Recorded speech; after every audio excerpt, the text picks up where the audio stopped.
Саламатсыздарбы элим. Сиздерден жардам сурайын дедим эле. Биз фамилиябыз Элдияров Канатулла Анаевич. 3 айдан бери реанимацияда жатабыз. Ошо аппаратка зависимый болуп атабыз. Баламдын акылы жакшынакай эле сүйлөйт, баарын түшүнөт, жакшынакай эле ушу. Больницадан уже балам тажап кетти. Кыйналып да турат, ошо үйгө чыгарып кетсек да жакшы болуп эле. Жүзүн абырастыраак башкача болуп эле, ошо үйгө чыгып кетиш үчүн бизге мындай аппарат керек болуп жатат.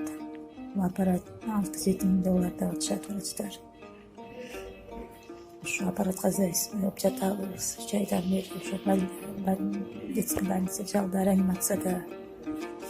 Жардамыңыздарды бериңиздерчи сурадым, аз да болсо. Элим бар го дейм, элим көп түкүрсө көп болот дегендей.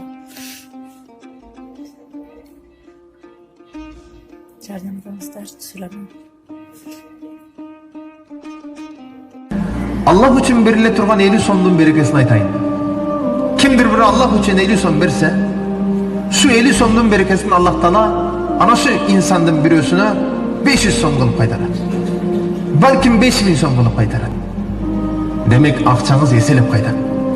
Kimdir biröünün bergen 50 somunun berekesine üy bölülük bakıt menen kaytarıp koyat. Sen berdin sadaka, üyde baktırıp yaşaysın. Gütpöңüz. 50 som berip koydum, 500 som gelbey atat dep akçаны күтүп oturbaңыз. Anken ошол садаканын ордуна сизге үй бүлөлүк бакыт берди. Kimdir бирөөгө берген 50 сомдун урматына Аллах Таала сиздин башыңызга келе турган кырсык балелерди кайтарып коет. 50 сом бердим, 500 сом келбей атат деп отура бербеңиз. Сиз берген садаканын урматына Аллах Таала башыңыздагы балелерди кетирип койду.